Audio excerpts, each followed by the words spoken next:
Well, we're going to get started. So, hi, and welcome to our webcast, MBA Student Insights, LGBT at the GSB. My name's Marco, and I'm a second-year MBA student here at the GSB. And we'll be talking about the LGBT student experience here on campus and try to answer as many questions as we can. To submit a question to us about what it's like to be a student here, just click the chat button at the top of your screen, enter your question, and click send to all panelists. So click the chat button at the top, enter your question, and enter send to all panelists. We're not going to be talking about the admissions process, the application, or financial aid, but there are staff from the MBA admissions office that are going to answer those types of questions directly in the chat box itself. All right, so first things first, we're going to start off with some intros. I have Win and Marcela here. Why don't you start by telling us a bit about where you're from, what you did before coming to the GSB, and what your goals are after graduation. Awesome, I guess I'll kick us off. My name is Win Chesson. I'm so excited to be on this panel. I grew up in Chapel Hill, North Carolina. That's where I came out. I went to the the University of North Carolina at Chapel Hill for undergrad. Studied women's studies, gender studies, and sexuality studies. And then I went to work in New York City for an LGBT rights nonprofit called Immigration Equality. So all of my professional experience prior to the GSB was actually focused on championing LGBT equality, especially for immigrant communities in the United States. And I'm a career switcher, so I'm not exactly sure what's next for me, but I'm really excited to be at the GSB to have so many amazing new opportunities. And so ask me in a year where I am. Marcela. Hello, everyone. Also very excited to be here. My name is Marcela. I am from Mexico. I went to Monterrey Tech, where I studied industrial engineering, then had a more traditional background doing management consulting for 2 years. But I'm now, after the GSB, going to go work at the Nature Conservancy, which is an environmental nonprofit, and I'm very excited about that. Also glad to be here today. Perfect. Thanks, Marcela. And so as for myself, like I said, my name's Marco Chan. I'm a second year here at the GSB, but coincidentally, just like Win, I'm a dual degree student in public administration at the Kennedy School as well. In terms of before school, I studied romance studies, or actually, I'm from Canada, so you have NAFTA up here. And I also lived for a while in Macau. In terms of educational background, I studied romance studies at Harvard and then worked at Bain & Company in consulting for a couple of years. Was at the World Bank for a bit in international development. And then long-term, I'm considering either LGBT advocacy full-time, or I'm also really interested in Canadian politics and policy. So Awesome. Very dissimilar things. All right, well, so with that, why don't we just get started with some questions that the audience has submitted. So why don't we start with the first one? What is the LGBT community like at the GSB? Do you want me to start? Yeah. So I should start by saying I love the GSB. And one of the most important communities for me since I've gotten here has been Gsb Pride, and that's kind of like the all-inclusive MBA 1, MBA 2, MBA 3 MSX, group. Yeah, the PhD. one-year students, PhD students. And I think it's because they host a retreat kind of very soon after you get onto campus. So as you're kind of establishing yourself and trying to make friends with section mates, it's kind of nice to break away from that for a minute and get to meet not just people of your year outside of your section, but also get to meet, start friendships that are MBA 2s, or, I met both of you at that retreat, and that was just really meaningful. So that's kind of how it started for me. Yeah. Cool. I really wanted to let Win go first because, as he mentioned, I'm an MBA 3. The program is usually 2 years, as I'm sure you know, but I'm a joint degree candidate with the School of Earth, Energy and Environmental Studies, so EIPER. So I wanted to provide the historic perspective. And it's been really exciting to see how the Gsb Pride community has changed. There were fewer of us when I started, and it was a more in a way, a more homogeneous community. And I'm really excited to see now, like, I hope you'll talk about prom where you got to wear drag, and I just see Okay. see like the conversations and the experience here being so much more inclusive and stronger. And again, coming back to the fact that I'm an MBA 3, it's really exciting to like make friends with the first years, even now that after my friends graduated, and with the second years, and Gsb Pride has really been at the core of that. Yeah. I think as for my thoughts on what the LGBT community has been like here, I'll offer two things. I think the first is that for me, partly because my social and professional interest is in the LGBT community, it always feels like home base. So it's nice that we have a group where it's big enough that, to your points, there's quite a bit of diversity in our group in terms of work background, where people grew up, ideologies even. There's enough of that. But it's also a tight-knit enough group where I feel like I really do know every single person to one degree or another.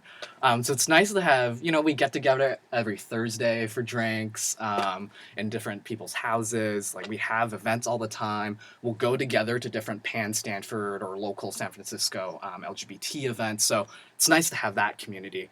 And then I think the second thing I'll share is that, again, to what Marcela said, I think, frankly, I was kind of surprised by how international our LGBT experience is. We have people from China, India, Saudi Arabia, Canada, Mexico, Brazil. So I think it's really enriched discussions that we've had, particularly with allies, around what it means for us to think about inclusion and diversity in our own personal lives, but also in the workplace, to all these different places that people from the GSB will ultimately end up back at. So that's a piece I'll share around that. The second question that we have is, how did you know it was the right time for you to get an MBA? Why wasn't it 5 years ago? Why wasn't it 2 years later? I thought, again, being in management consulting, I thought that I was like under a deadline to apply before my 2 years were up. It turned out maybe that wasn't quite what I thought it was, but I just thought I had to do it at that point. The right time is probably when you feel it's the right time. I'm super glad I got to do it then, because the GSB has really allowed me to leverage what I learned in consulting, but really transition to a career that's very meaningful to me. So in a way, I want to say like the sooner the better, but whenever it's right for you. For me, it was if you kind of rewinded back 7 years and asked me would I be getting an MBA, I think my answer would have been absolutely no. But the more I worked in the LGBT rights world, the more value I saw as kind of the organization I was working for partnered more and more with Fortune 500 companies. And when I kind of decided to come back to school, it was after an enormous victory for our community. And I think, the United States Supreme Court issued the Windsor decision, and one of the three things that Immigration Equality was working on was being able to apply for a green card for your same-sex husband or wife. And so once we won that key victory, obviously there's a lot more to do, but it was this turning point moment where I got to reassess and kind of figure out, what do I want to do next? So for me, it was kind of marked by that milestone, and I always loved school, so the idea of doing something that could both help me gain new skills, new knowledge at a moment of uncertainty, so kind of seemed like too good to be true. And I remember I visited Stanford, and I had this feeling like I just stepped onto the GSB campus. I don't know if you all felt this, but I loved it immediately. Like everything was beautiful, but there was this town square, and people were waving across, the quad, and it seemed really like a cozy community. And so I think that also kind of accelerated okay, this is where I want to be now. Nice. Mine's brief, basically ditto Marcela, but I'll say in particular, it just felt like the right time after a couple of years of my previous work to just do some soul searching about future directions and my values. So keep it there. The third question that we have is, I like this one. So how did you know the GSB was the right school for you? I think we touched on that a little bit. There's a magic moment, but. I met people when I was considering applying to the MBA program, and met people who had been to different schools, I just found myself being more attracted to the way that GSBers express themselves. And I remember in one of my essays I wrote that what I liked about Stanford is that people talked about dreams and not just goals. So it just, there was like this aura of excitement and following your passion and trying to do something good for the world and not just yourself. And that just, yeah, I was very attracted to that. Yeah, I think, when I visited, it was just a feeling that I had. I think that was maybe a piece of it, but I couldn't quite identify it. I don't know. It's hard to answer that specifically. For me, it sounds funny, but it was actually going to one of the presentations that the GSB admissions officers does around the cities. So I was working in Atlanta at the time, and I went to the presentation there.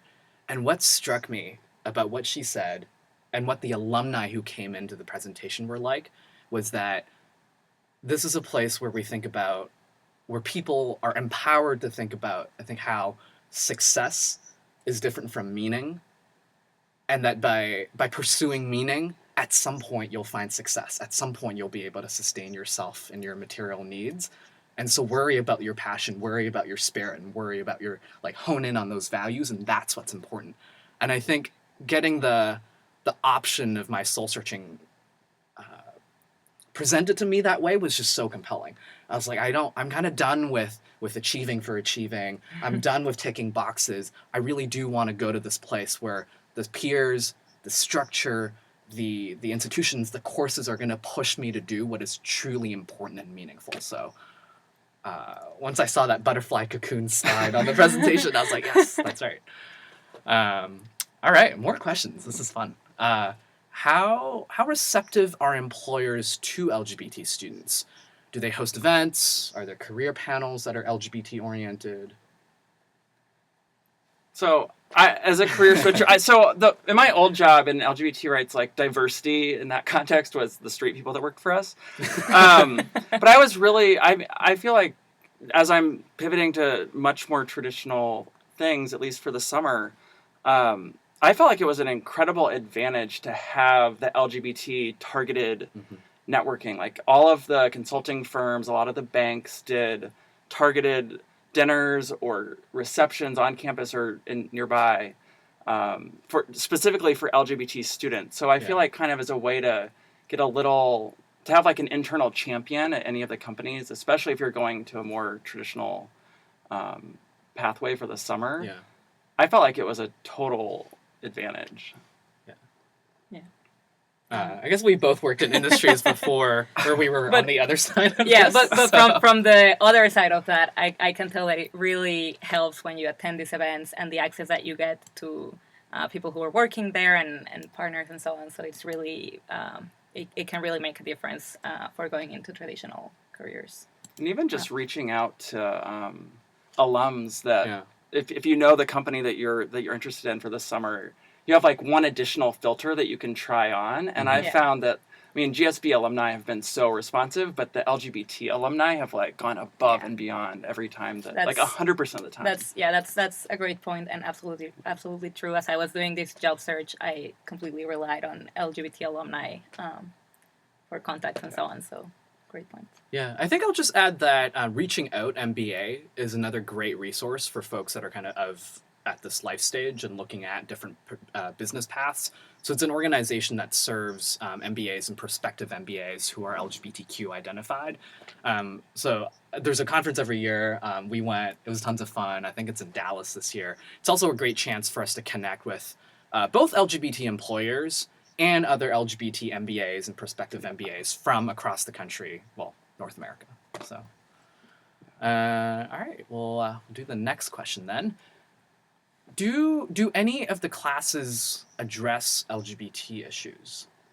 I can jump into this one because I am actually working on an extension that came out of LGBT content in the class. So I took a class here on, it was called Advanced Topics in Philanthropy. And as a part of that, I wasn't presented with a particular case or something that was LGBT focused. But as with most classes here, I had a lot of latitude in deciding what my assignments were going to be on and how I was going to focus my own lens and my own experience of the class. So I ended up writing a longer paper about LGBTQ philanthropy, which then the professor went and said, this is super interesting, it's very contemporary, and I'd like to actually extend this and turn it into teaching material. So I think the class at some future point will actually have that as something to teach with, but that's one way that I infuse by myself LGBT content in class. And professors are, as long as you're working with something you're excited about, professors are super happy to let you do what you want. Yeah, I'm not aware of any like explicitly LGBT classes at the GSB, but I know that you can take classes anywhere at the university, and that there are LGBT themed classes outside of the GSB that we're allowed to take. Yeah. But actually, I'm not aware of any. Oh, there is, right? I'm in the class right now. JD would smack me if. So I am in another course right now called Reputation Management. And actually, as a part of that, very recently, we've had 2 back-to-back LGBT speakers come in. Oh, wow. So one was Raymond Braun, who's a Stanford graduate, who came in and talked about his online activism on LGBT rights with YouTube. And then a second speaker who came in and talked to us about kind of how you manage your reputation at the frontier of a movement. She was a GSB alum who played a huge role in the repeal of Don't Ask, Don't Tell. And so she actually walked us through that experience and related it back to the class. So I actually have had some LGBT-specific curriculum. And then the next question. So how does being an LGBT student at the GSB relate to your next career move? And another way of putting it, how important is it to be openly LGBT and being in an organization that's going to support that part of your identity? Yeah, that's really a good one. I think for the first part, as we said, for traditional careers, there will be events, and you can always reach out to alumni. But in terms of like how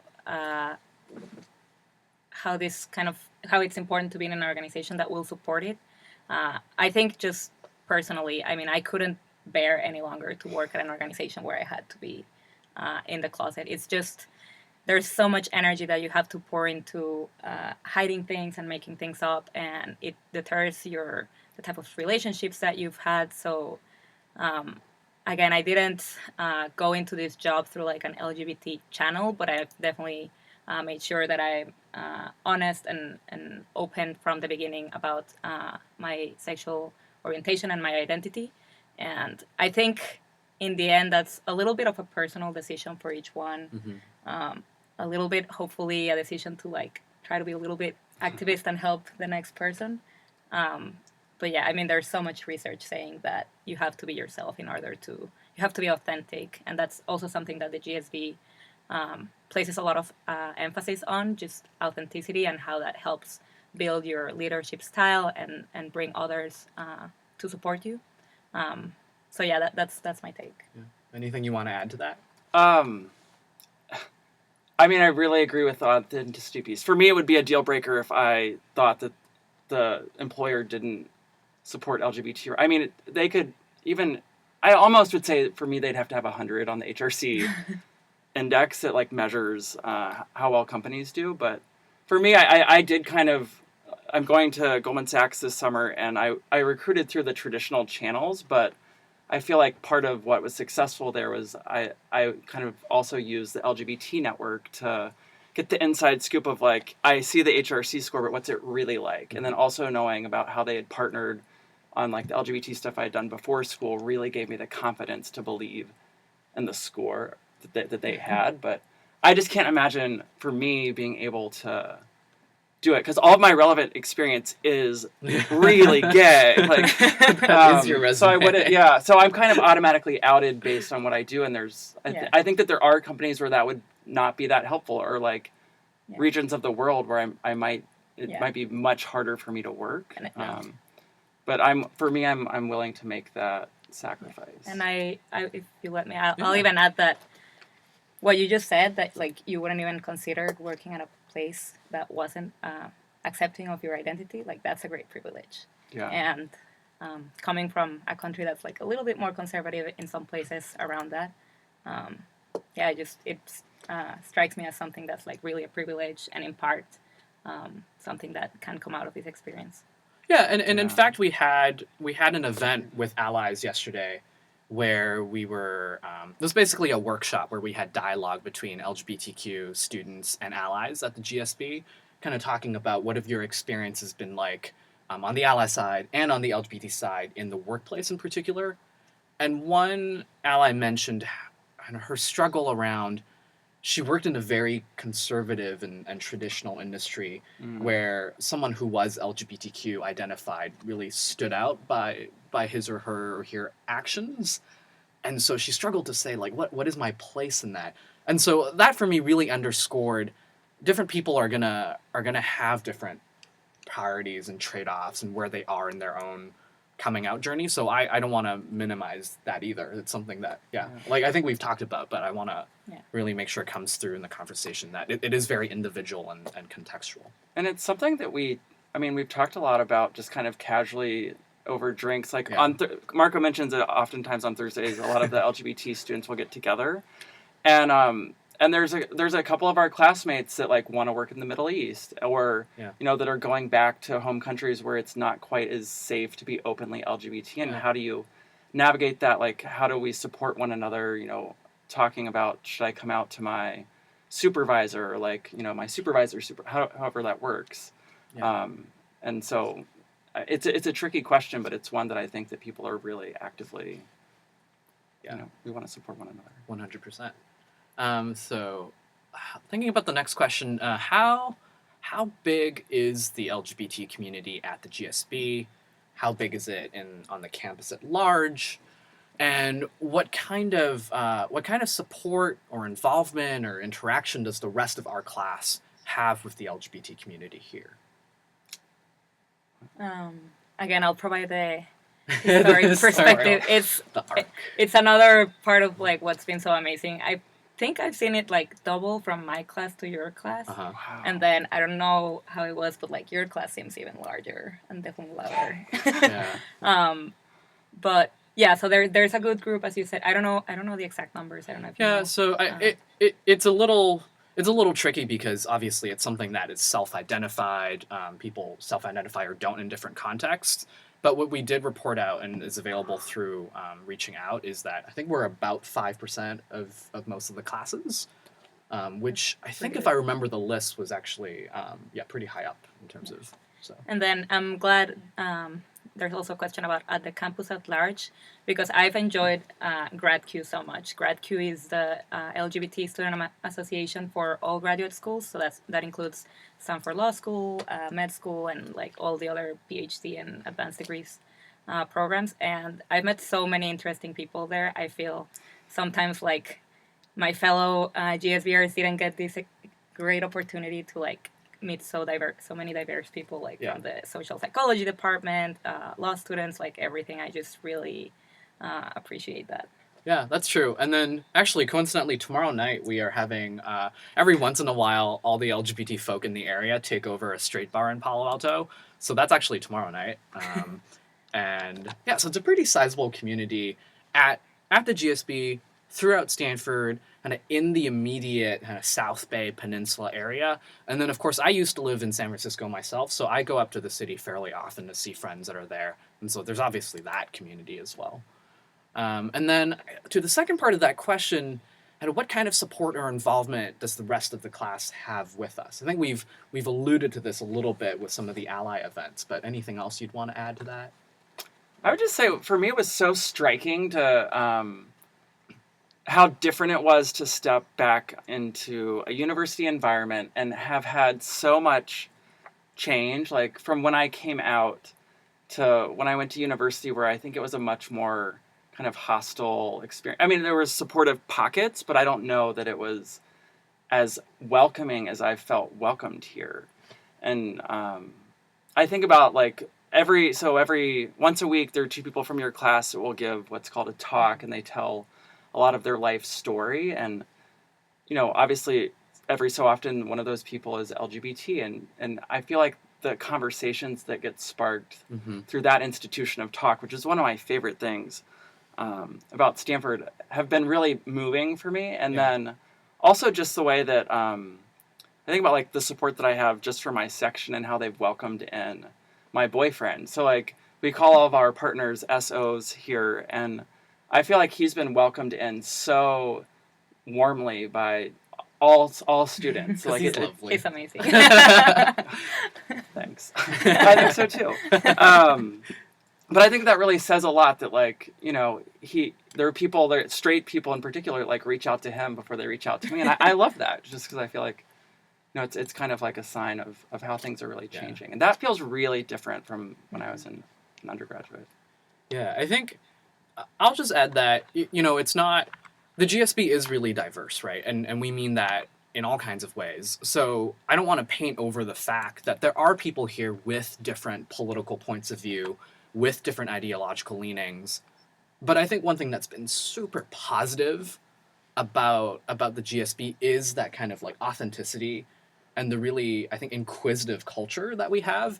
Because I have had lots of heart-to-hearts and relationships with, or conversations with people where we have disagreed, right? So I think the best example would be a classmate of mine and a friend posted something on Facebook following the Supreme Court announcement of same-sex marriage in the United States, where he disagreed. And we ended up having a very frank 2-hour lunch about what that meant, how that landed on me, how his statement made me feel. And we walked away actually finding more common ground than I expected, and we're still close friends, and I still play with his kids. So I appreciate those kinds of exchanges because I recognize that the disagreements and the shifting political winds will always be in some way a part of our future. So I appreciate having the community here to have that really open, candid dialogue, if anything. So moving on to the next question. Is Gsb Pride purely social, or do we take on advocacy work or do other activities? I love You that. guys are. We were kind of talking about this actually before this video session started, because we were thinking about there's a lot of things that a Pride group could do. Like we could do education around topics around HB2 and like what that means for business, or you know, panels for straight allies. We could do networking stuff for helping each other get jobs. We could do social stuff, which we do a lot of. And then another thing I think we do a lot of is, if you think of people, for some of our classmates, this is the first time where it's really been safe for people to come out. And so thinking back to like when I came out, how important having a supportive community, but also like other support resources. I think that's one thing that Pride does. It's not exactly social, but providing all kinds of support for coming out, and like, what does that mean for the workplace? What does that mean in your social life with your family? Yeah. Good point. And then also like advocacy around events like HB2, which we haven't done as much of. But. Yeah. And then I would kind of call all the events you're doing with allies kind of advocacy / education. And another one of the things I'm really excited to see in recent years, like the way you do that. It used to be more of a social club. It's evolved, and I've seen it every year and with other clubs, always kind of evolving to the needs and what people are excited about. Yeah. Yeah, I'd say it's fairly dependent on the group of people that want to take action. I think with most clubs here, they're fairly open. You'll find that all the clubs have 10 leaders because everyone wants to be a leader. But I think that works out in a way where you share work and people really take their own personal initiative. And so I think, you know, for example, when our year took over the leadership, we asked the people that were here and incoming, you know, if 5 years from now, when you graduate, what will Pride have done for it to be memorable in your experience? And then we executed off that, and much of that was social, much of that was in support, some of it was education. So it'll change a bit year to year. I think what for me has been really important has like been an emphasis on building a community, whatever that means. And so I feel really connected to the LGBT people. I think particularly in my year, but really at the GSB. Also in your third year. These are the people you know. First, second, third. All right, whoa, time really does fly. I think we're almost out of time, but before we go, Marcela, any final words of advice for folks that are thinking about applying to the Stanford MBA, especially if they're part of the LGBT community? I'll just shoot a couple out there. reach out to coworkers if you know someone who's LGBT and has attended business school. They can be great sources of wisdom. More generally, just really take some time to enjoy the process of writing your essay. I think part of the decision to come here was that I had to think so hard about it, but at the end, I really felt like I knew myself better. So it can be hard, but really enjoy it. Talk to other people about it. Take the opportunity to get to know yourself better, and yeah, I hope you enjoy it. Thanks, Marcela. Win? Yeah, I really agree with that. I think one thing I want to flag, and I know we're not talking about financial aid, but there are specific LGBT scholarships that are like not necessarily specific to Stanford, but knowing about the Point Foundation for me was really helpful. And then there also is LGBT specific money at Stanford. So if you're able to be out, I think that's, I just wish that had been flagged for me. And the second thing is I love talking to potential applicants about like what you're thinking about. So kind of following on your advice about if there's someone that you can reach out to and ask, you know, a little bit to get even more of a peek into their experience and to follow up with more questions, I think that I definitely recommend doing anything you can to have those conversations as you're going through the application process. Yeah, I think my quick tidbit is just to be authentic to your identity. For me, like I said, my professional interest is in the LGBTQ community, and so of course that's going to show up at length in my application. Of course that's going to show up in my essays. That may or may not be the case for you, depending on how you want to live and express that identity and your values. So put down what makes sense for you. There isn't a magic formula with your identity, nor with anything else in the application. I really think it is very holistic. So on that note, well, thank you both of you for joining us. And also everyone in the audience for participating. I think we're all here because we love the school and we love our community, and we'd be super excited to see some of y'all apply and ultimately come here. You can learn more about the MBA program on the GSB website. So the application for the class starting in the fall of 2017 is going to be available in June. So 2017, starting then, application will be available in June. And if you have questions about the MBA program, you can continue to submit them in the chat box. And there will be staff from the MBA admissions office that are going to answer them for about the next 15 minutes. But that's it for us. So thanks again and have a great day. Thanks for joining. Thank you. Thank you.